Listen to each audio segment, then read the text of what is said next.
Markham Valley, Meghalaya West Khasi Hillsত অৱস্থিত চাৰিওফালে সেউজীয়া আৰু প্ৰাকৃতিক সৌন্দৰ্যৰে ভৰা এখন ধুনীয়া ঠাই।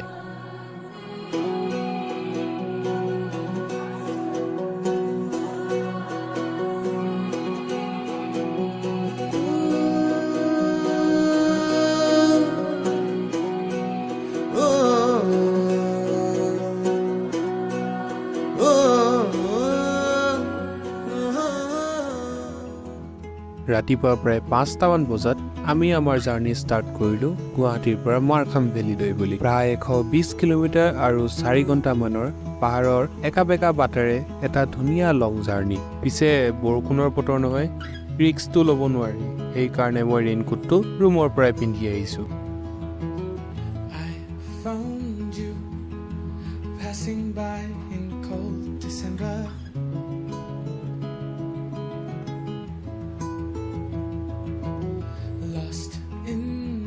আমি পিছে মেঘালয়ৰ ৰেগুলাৰ যোৰাবাট ৰাস্তা দি নহয়, আমি গৈছোঁ এটা ধুনীয়া প্ৰাকৃতিক সৌন্দৰ্যৰে ভৰা এটা ৰাস্তা, ৰাণী পাথাৰখামা ৰোড, য'ত আপোনালোকে পাব ধুনীয়া খেতিপথাৰ, পাহাৰ আৰু ঘন জংঘল।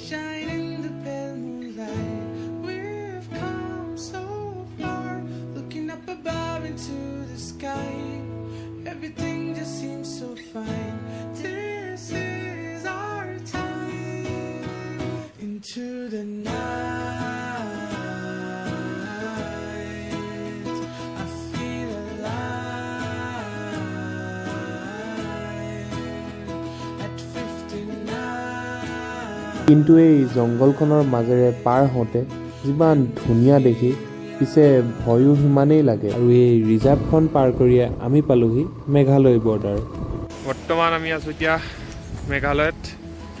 নাম চাম নাজানো কি ৰাস্তা, কি ক'ত পালোহি, কিন্তু ইয়াৰ ৰাস্তা সাংঘাতিক, মানে ধুনীয়াটো সাংঘাতিক ধুনীয়া, কিন্তু মানে সাংঘাতিক ওখ, এনেকুৱা আৰু মানে কৰ্ণাৰিংবোৰ বহুত ষ্টিফ।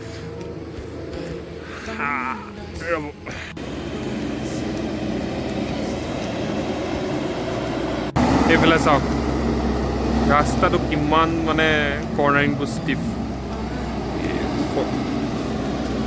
আৰু এইফালে আমাৰ জানমণিখন, ইও ভাবিছে ক'ত যে আনিলি আজি তহঁতি। পাহাৰত ট্ৰেভেল কৰোঁতে মুকলি আকাশৰ তলত এনেকৈ অলপ শুই ৰেষ্ট কৰাটো ইয়াৰো কিন্তু এটা বেলেগ মজা আছে।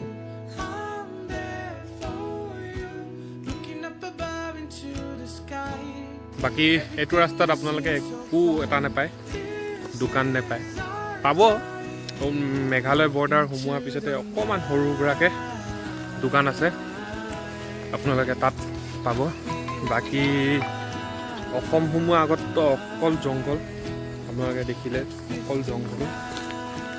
আমাৰ ফাটি গৈছিলে, মানে এটা টাইমত মানে আমাৰ ফাটি গৈছিলে দেখি পিনে। আৰু এইফালেতো অকল এনেকুৱা পাহাৰ আৰু জংঘল, বাকী একো নাই। গাড়ী এখন দুখন মাজে মাজে আহিব, বাকী আপুনি অকলে অকলে গৈ থাকিব লাগিব। সেইকাৰণে বেটাৰ আপুনি অকলে নাহিব, দুজন আহক বা দুজনতকৈ বেছি আহক, বেষ্ট। বাকী ৰাস্তা টিপ টপ। সেইকাৰণে এই টিপটপ ৰাস্তাৰ আমেজ ল'বলৈ লগৰজনক পাছত বহাই বাইকৰ কণ্ট্ৰল মোৰ হাতত লৈ আমি আমাৰ জাৰ্ণি আকৌ ষ্টাৰ্ট কৰিলোঁ। আমি যিমানেই আগলৈ আগবাঢ়ি গৈ আছোঁ, ইয়াৰ লেণ্ডস্কেপবোৰ যেন চেঞ্জ হ'বলৈ আৰম্ভ কৰিছে। চিনাৰীবোৰ যেন আৰু বেছি ধুনীয়া আৰু সেউজীয়া হৈ গৈ আছে। মাজে মাজে অহা ডাৱৰবোৰে আৰু লগতে কিনকিনা বৰষুণ জাকেও ইয়াৰ চিনিক বিউটিত যেন আৰু অলপ ৰং ঢালিছে। ৰাস্তাত যদি এনেকুৱা এটা ভিউ পাওঁ, নে নৰখি নোৱাৰি আৰু।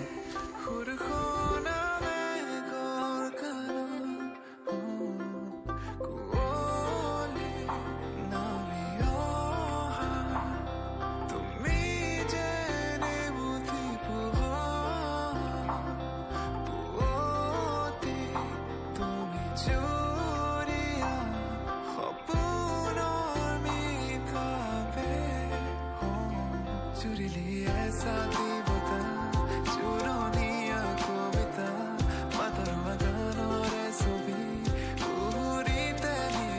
পাহাৰৰ একা বেকা বাটেৰে ডাৱৰৰ লগত লুকা-ভাকু খেলি ফাইনেলি আমি পালোহি এতিয়া মাৰ্খাম ভিলেজ। কিন্তু ভেলীটোলৈ এতিয়াও অলপ দূৰ বাকী আছে।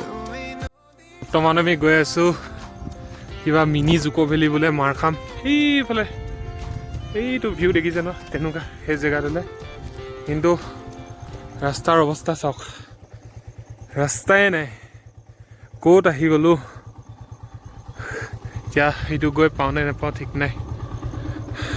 চাওক ৰাস্তাৰ অৱস্থা, এইকেইটা ভেলী চাব আহিছোঁ আমি, কিন্তু ইয়াত ৰাস্তাই নাই। আছে মানে, কিন্তু এয়া অৱস্থা ৰাস্তাৰ।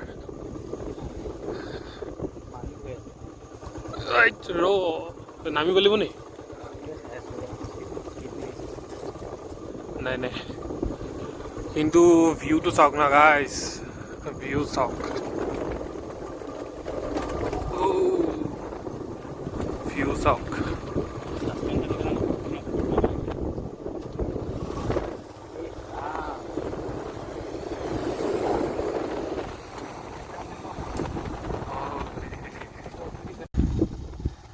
এয়া ৰাস্তাৰ অৱস্থা।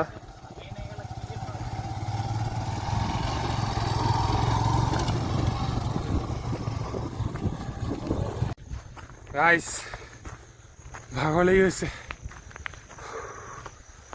কিন্তু যিটো ভিউ চাব গৈ আছোঁ আমি, ৱৰ্থ ইট হ'ব, ৱৰ্থ ইট। আপোনালোকে চাই থাকক,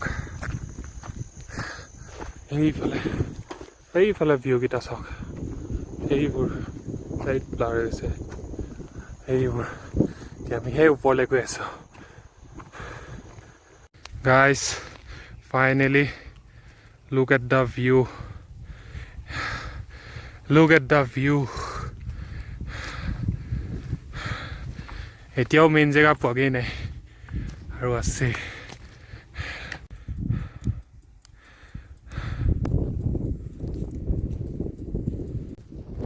গাইজ ফাইনেলি মই এতিয়া যিটো ভিউ দেখাব গৈ আছোঁ, ইমান কষ্ট কৰা ৱৰ্থ ইট মানে। চাওক চাওক ভিউটো চাওক, চাওক। দিছ ইজ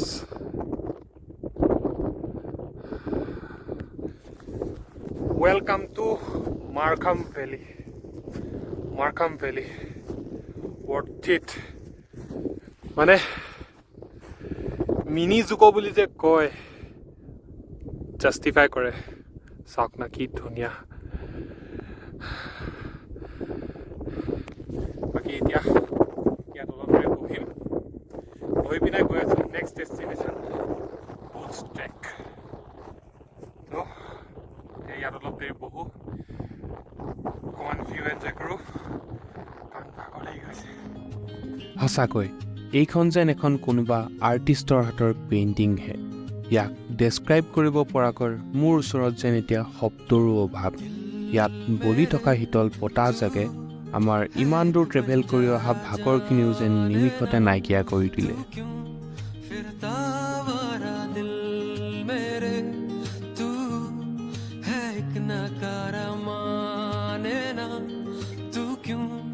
किस्मत का मारा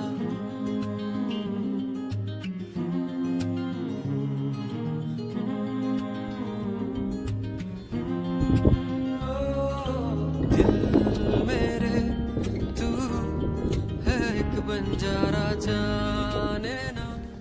গাইজ বৰ্তমান মই এতিয়া ইয়াত শুই আছোঁ, ইমান ধুনীয়া বতাহ মাৰিছে নহয়, কি মজা লাগিছে ইয়াত শুই। আমাৰ ইয়াত 1 ঘণ্টা মানে হ'ব হ'ল, তামাম মজা লাগিছে। এবাৰ ইয়াৰ পৰা ভিউটো চাওক না, চাওক না এই ভিউজটো।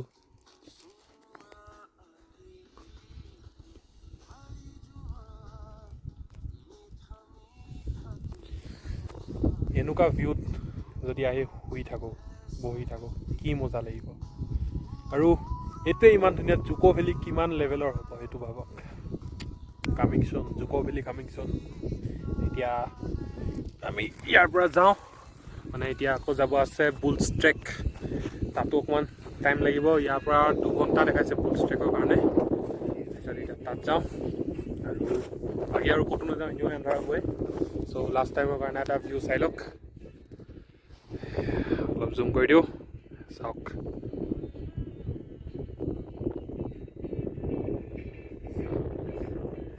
মাৰ্খাম ভেলীৰ পৰা ওলাই আমি এতিয়া গৈ আছোঁ বুলছ ট্ৰেক, যাৰ ডিষ্টেঞ্চ হৈছে মাৰ্খাম ভেলীৰ পৰা প্ৰায় 60 কিলোমিটাৰ্ছ। আৰু মেঘালয়ৰ বিউটিৰ কথানো কি ক'ম, আপোনালোকে চাগে মোতকৈ বেছিহে দেখিছে, কাৰণ this was my first time in Meghalaya. National হাইৱেৰ পৰা এটা লেফ্ট টাৰ্ণ লৈ এখন ধুনীয়া গাঁৱৰ সৰু সৰু ৰাস্তাৰ মাজেৰে আহি আমি এতিয়া পালোহি বুলছ ট্ৰেকৰ ট্ৰেকিং পইণ্ট।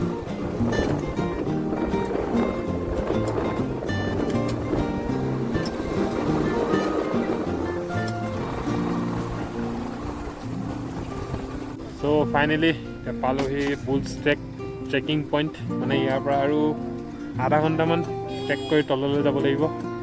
আৰু এইফালে গাড়ী চাব, মানে আমাৰ আহি পাওঁতে অলমষ্ট এতিয়া 3:30 বাজিলে। তাৰপিছত এতিয়া আন্ধাৰ নহ'লেই হৈছে, সোনকালে খৰধৰকৈ ট্ৰেকিং কৰিব লাগিব। যাব আছে, বাকী অৱস্থা বেয়া হৈ গৈছে। চাওকচোন, এইটো মানে পাৰ্কিং। তাৰপিছত এইফালৰ পৰা যাব লাগিব, এইফালে তললৈ ট্ৰেক কৰি পিনে। ফাইনেলি ইয়াৰ পৰা ট্ৰেক ষ্টাৰ্ট। কিমান দেৰি লাগে চাওঁ, এইফালৰ পৰা যাব লাগে। বাকী ভিউ ধুনীয়া, এইফালে পূৰা দোকান চোকান আছে, আপোনালোকে ল'ব পাৰিব, খাব পাৰিব যি মন যায়। অঁ, আৰু ইয়াত ঠাণ্ডা, মানে এনেকুৱা ঠাণ্ডা বতাহ মাৰি আছে, গা কঁপাই দিছে। এতিয়া অলপ জলদি জলদি খোজকাঢ়োঁ, গৰমটো উঠাই লওঁ। বাকী মোৰ ফোনত একদম চাৰ্জ নাই, গৈ পিনে হবে এতিয়া গৈ পিনে ডাইৰেক্ট বুলছ ট্ৰেকত লগ পাম। গাইছ ফাইনেলি আধা ঘণ্টা আছে, কি কয়? এই বাপৰে, ভিউটো চাওক। এইফালে ভিউটো চাওক। ইয়াৰ পৰা আৰু আধা ঘণ্টা আছে, এতিয়াহে আচল মজাটো ওলাব। যি ৰাস্তা, এইফালে চাওক।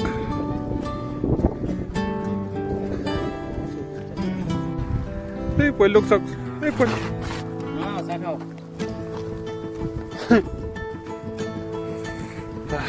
গাইজ ফাইনেলি আহি পালোহি। এইটো দূৰৰ পৰা দেখিছেনে? এইটো আমাৰ গেট বোলে এখন, আৰু এইফালে আন্ধাৰ হৈ গৈছে। ফাইনেলি ইমান কষ্ট কৰি মেলি এইটোৱে হ'ল বোলে বুলছ ট্ৰেক।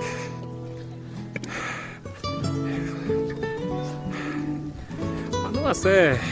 চ' এতিয়া যাওঁ আৰু, 5টা বাজিলে, লাহেকৈ আন্ধাৰ হ'ব লৈছে। আৰু সেয়া আৰু ভিউটো এবাৰ চাই লওক।